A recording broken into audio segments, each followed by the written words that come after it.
19절에서 27절까지 말씀 보겠습니다. 야고보서 9장 27절에서 19절부터 27절까지입니다. 19절에서 27절까지입니다. 우리는 어저께까지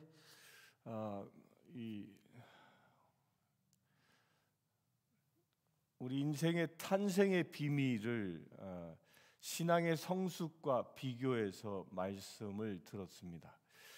우리 인생은 욕심으로 잉태해서 죄를 낳고 죄가 자라나서 장성하여 사망에 이르는 그런 인생을 살아가는 우리였으나, 이제 주님께서는 우리를 불쌍히 여기셔서 우리를 어떻게 했다고요? 우리를 진리의 말씀으로 우리를 낳으셨다라고 얘기합니다. 진리의 말씀으로 우리를 낳으셨다. 그러면 우리는 이제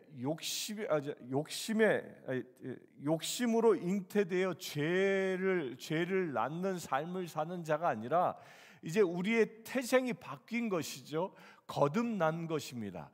욕심에 의하여 태어난 자가 아니라 우리는 이제 진리의 말씀으로 우리가 태어난 것입니다.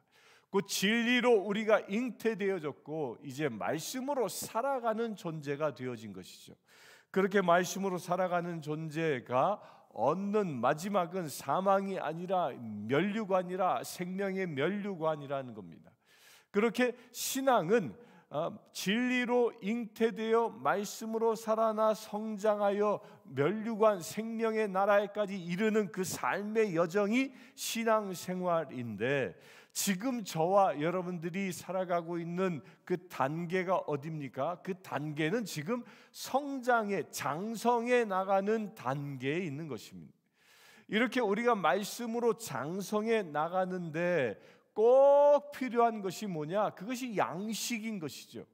우리가 어린 아이도 성장해 나가는데 먹지 아니하고는 아이가 성장할 수 없습니다. 죄인된 우리는 영적으로는 죄된 것들을 먹음으로 그 육신이, 그 영이 자라납니다. 그 죄악의 삶 속에서 자라나게 되는 것이죠.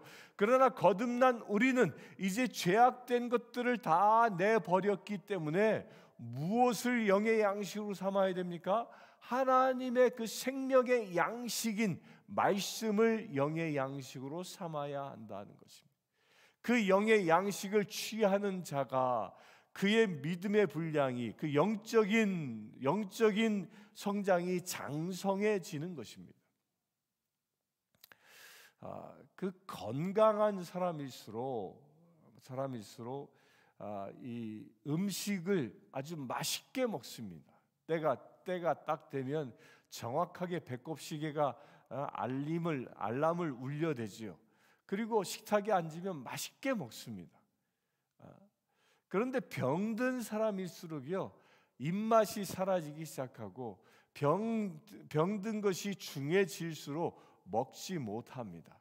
결국 그리하여 먹지 못하면 육신이 죽어버리고 맙니다. 이 영적인 상태도 똑같습니다. 우리 영적인 상태도 말씀에 대한 그 사모함, 말씀에 대한 굶주림, 그리하여 말씀을 날마다 영적인 양식으로 공급하여 만나게 먹는 사람이 있는가 하면 그렇지 못한 사람도 있다는 겁니다.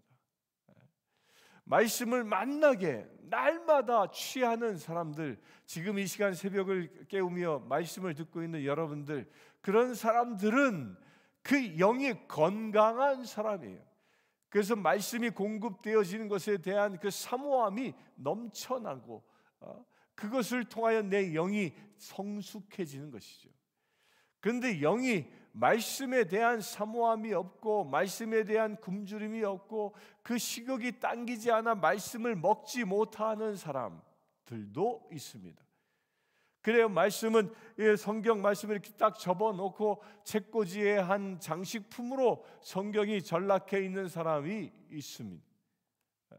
이런 사람들은요, 둘 중에 하나입니다.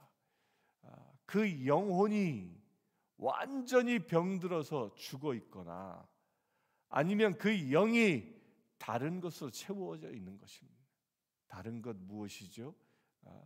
욕심이 잉태한 즉 사망을 낳았고 그 죽음의 양식으로 채워져 있는 사람들, 그런 사람들은 말씀에 대한 그 갈증들이 배고픔이 없는 것이라는 겁니다. 여러분들 모두 날마다 말씀에 대한 그 배고픔으로 말씀을 사모하여 말씀을 취할 수 있게 되길 바랍니다. 이렇게 새벽마다 읽는 야고보서 강해를 통하여서도 말씀을 얻으시고, 또한 우리 성서 통독을 하고 있는 지금 출애굽기를 읽어나가고 있는데 그 성서 통독을 통해서도 말씀의 영의 양식을 취하여 여러분들의 영이 날마다 장성해질 수 있게 되길 바랍니다. 그렇게 우리가 성장할 수 있는 비밀이 어디에 있느냐? 19절 보겠습니다. 내 사랑하는 형제들아, 너희가 알지니 사람마다 듣기는 속히 하고 말하기는 더디하며 성내기도 더디하라. 듣기는 속히 하라. 듣기를 속히 하라라는 말이 뭐죠? 하나님이 주시는 말씀을 빨리빨리 알아채라라는 그런 뜻입니다. 내 영이 성장할 때에는 하나님의 말씀에 귀 기울일 수 있는 그 영적 자세가 되어져야 한다는 겁니다. 언제든지 말씀하시면 알아들을 수 있는 삶의 자세, 그리하여 말씀을 내가 취하고 말하기는 더디하라라는 말은 뭐예요? 그 말씀을 끊임없이 내 안에 골수에 새기라라는 겁니다. 그리고 성내기도 더디하라. 말씀을 받았으면 이제 화내는 삶, 내 기분대로 살아갔던 삶을 자제할 줄 알아야 한다는 겁니다.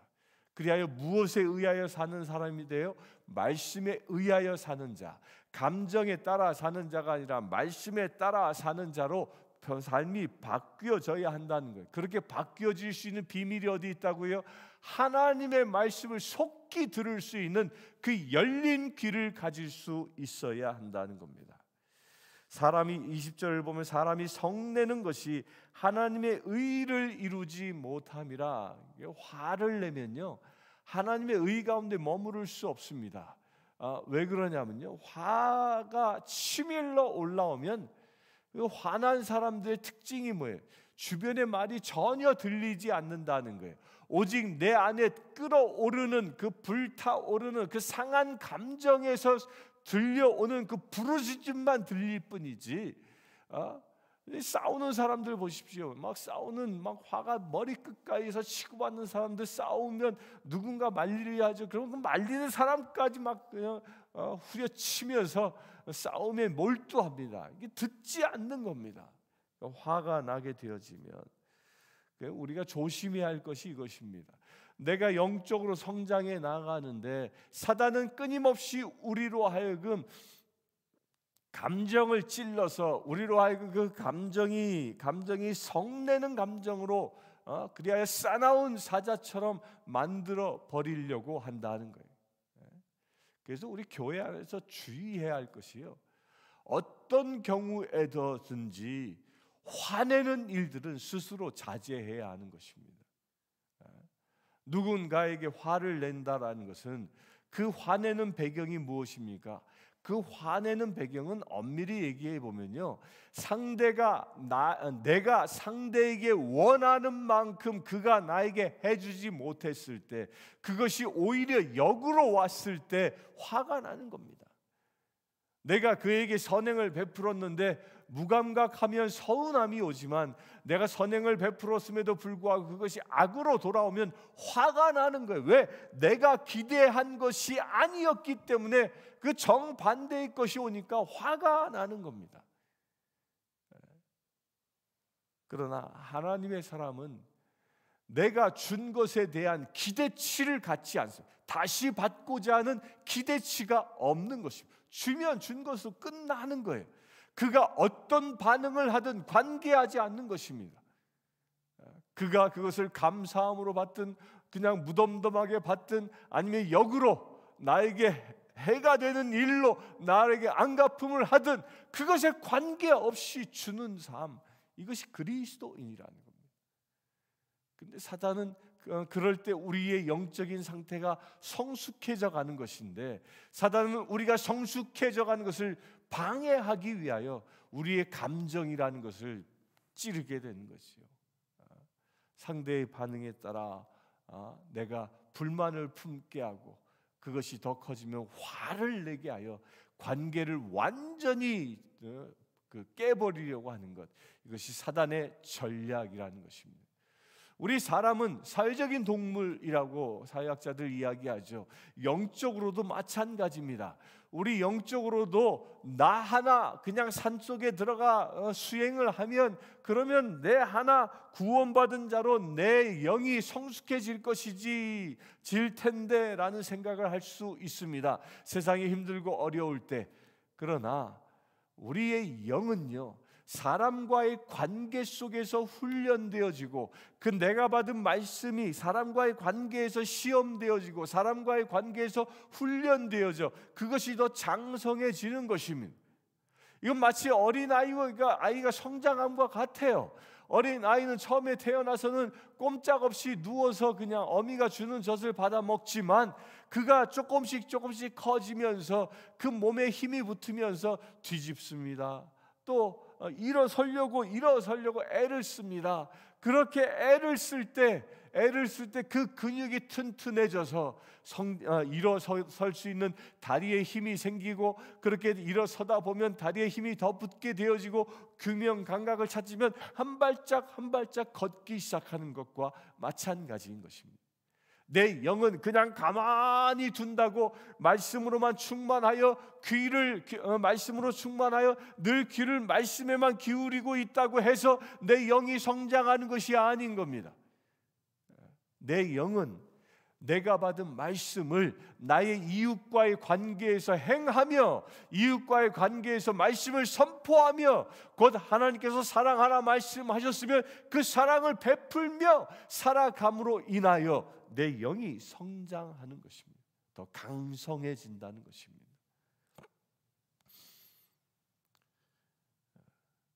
21절, 그러므로 모든 더러운 것과 넘치는 악을 내버리고 너희 영혼을 능히 구원할 바 마음에 심어진 말씀을 온유함으로 받으라.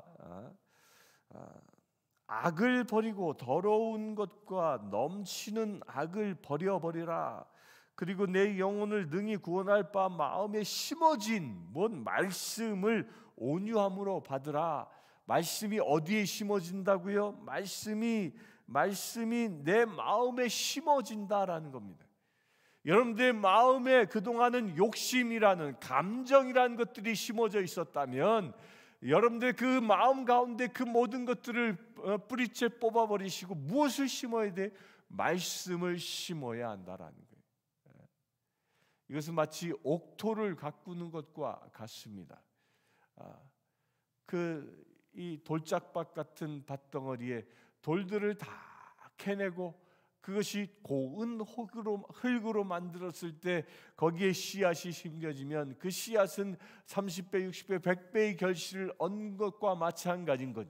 내 마음의 밭에 그런 화를 내는, 분내는 것, 섭섭함을 일으키는 것, 분열을 일으키는 것, 그런 감정의 요소들을 다 뿌리 뽑아버리고 그곳에 하나님의 말씀만 심어질 때 내가 온전히 하나님 안에서 장성해지는 믿음의 사람이 된다. 그럴 때 무엇이? 온유함이 우리 안에 임한다라는 거예요.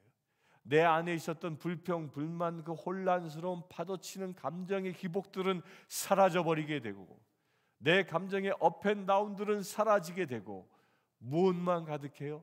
하나님의 그 온유함으로 내 안에 평정이 회복되어진다는 것입니다. 여러분들 마음 안에 평화가 회복되어지길 축원합니다. 그러기 위해서 무엇이 심어져야 한다고요? 말씀이 심어져야 하는 거예요. 22절, 너희는 말씀을 행하는 자가 되고 듣기만 하여 자기 자신을 속이는 자가 되지 말라. 그렇게 말씀이 내 안에 심겨지면 어떻게 하라? 그 마음에 심겨진 말씀을 내 육신으로 행동으로 옮겨야 한다라는 겁니다.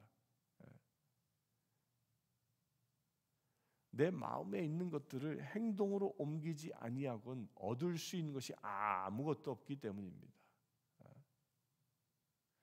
여러분들 뭐 요리를 한다, 맛있는 된장찌개를 끓인다. 된장찌개를 끓이기 위해서는 육수를 내야 하고 멸치다시다 육수를 내고 또 거기에 이 좋은 된장을 사용하고 거기에 돼지고기도 살짝 넣고 뭐 두부도 넣고 뭐 약간의 고춧가루도 넣고 또 고추장도 약간 풀고 뭐 이렇게 요리를 한다는 그 이 요리 비법은 다 머릿속에 알고 있습니다.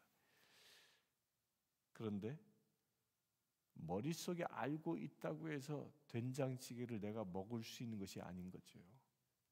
아는 것으로 그 레시피를 바탕으로 요리를 할 때 내가 취할 수 있는 것과 똑같은 겁니다.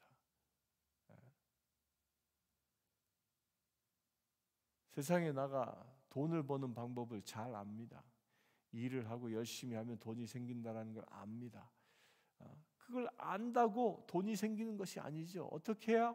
그 아는 대로 나가서 일을 해야 돈이 생기는 것입니다.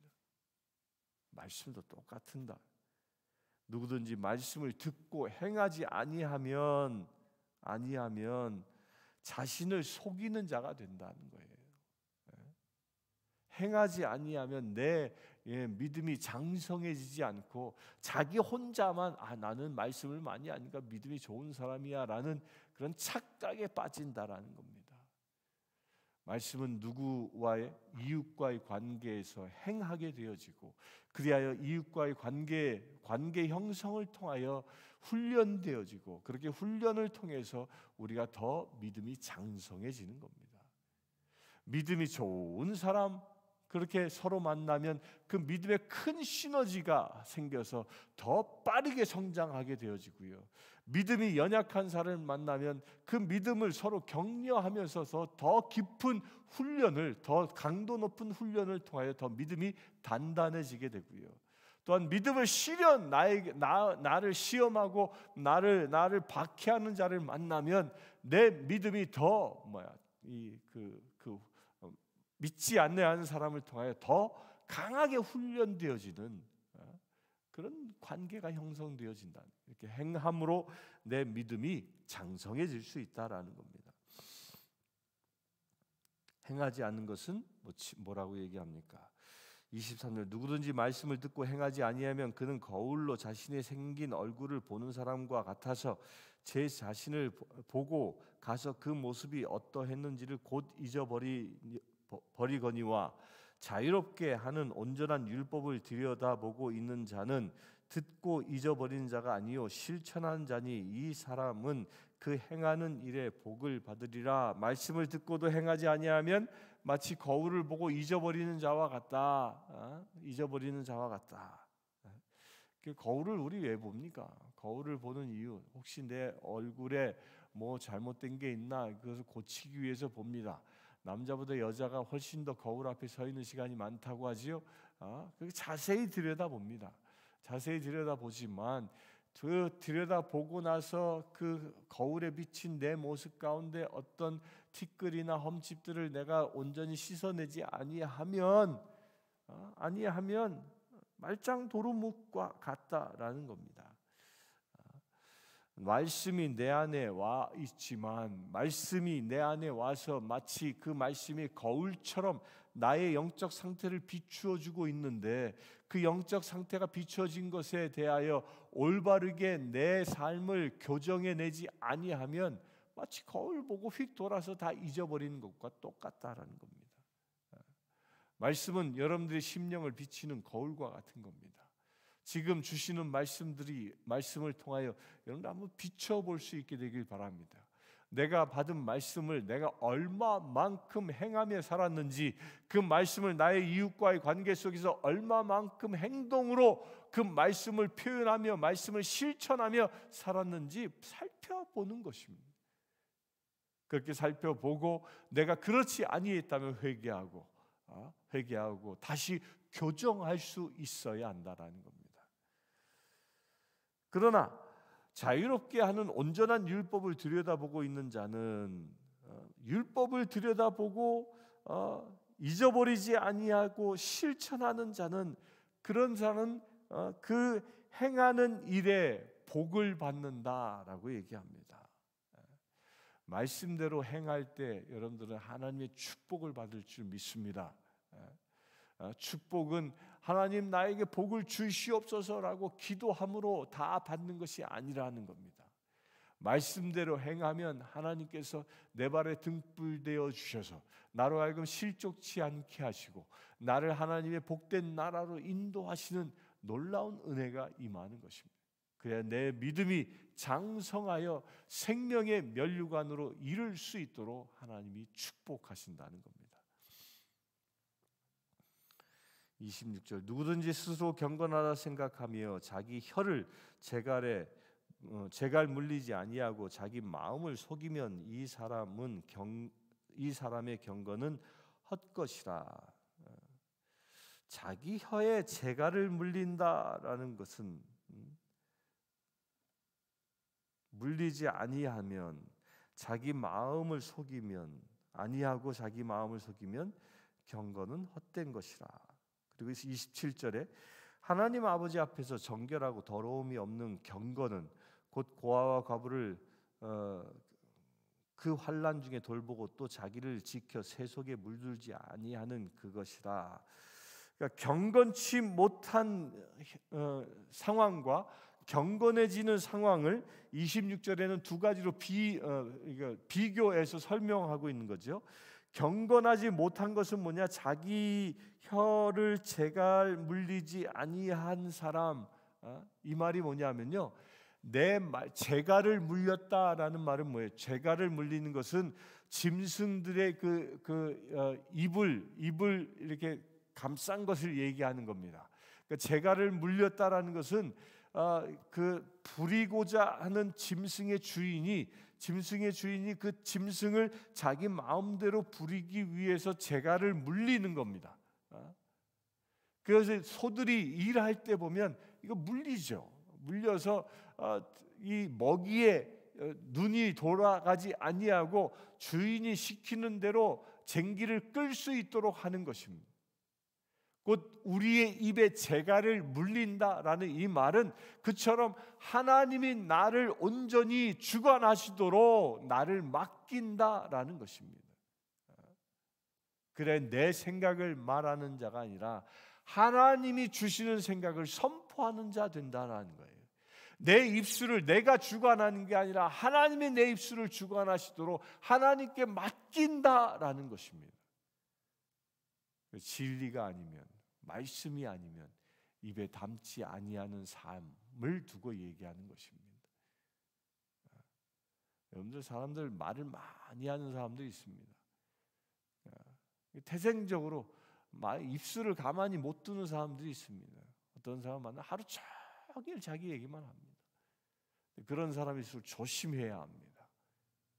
내 입술이 내 마음에 있는 육정에 의한 것인지 아니면 하나님이 주시는 말씀인지 분별하고 내 입에 재갈을 물려 하나님이 주시는 말씀만 입에 담을 수 있게 되길 축원합니다.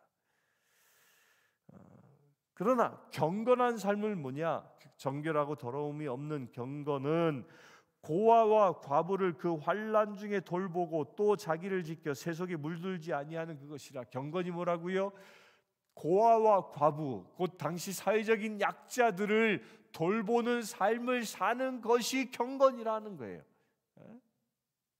경건은 그냥 온 매무새를 잘 갖추고 말씀을 옆에 끼고 그렇게 거룩하게 서 있는 것이 경건이 아니라 하나님의 말씀대로 내 이웃을 내 몸같이 사랑하는 것, 고아와 과부를 돌보는 것, 어려움에 처한 자들을 돌보아주고 슬퍼하는 자와 더불어 함께 울어줄 수 있는 그런 삶을 살아가는 것을 통하여 경건함이 이루어진다는 것입니다.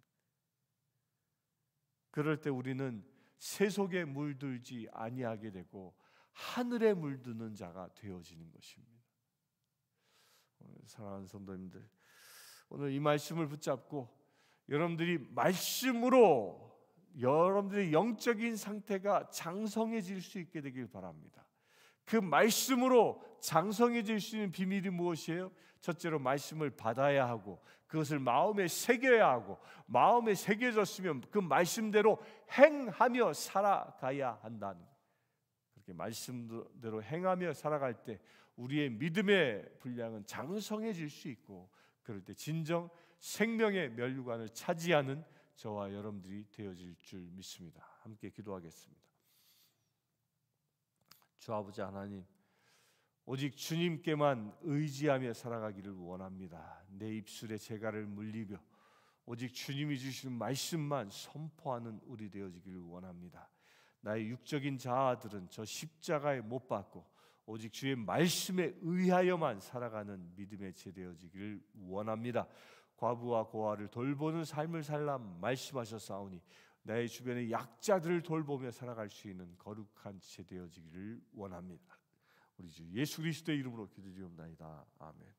지금 우리 주 예수 그리스도의 은혜와 하나님의 크신 사랑과 성령님의 감화감동 교통 치유하심이 이 시간 늘 말씀대로 살기로 결단한 주의 사랑하는 모든 지체들 위해 지금부터 영원토록 함께 하실지어다.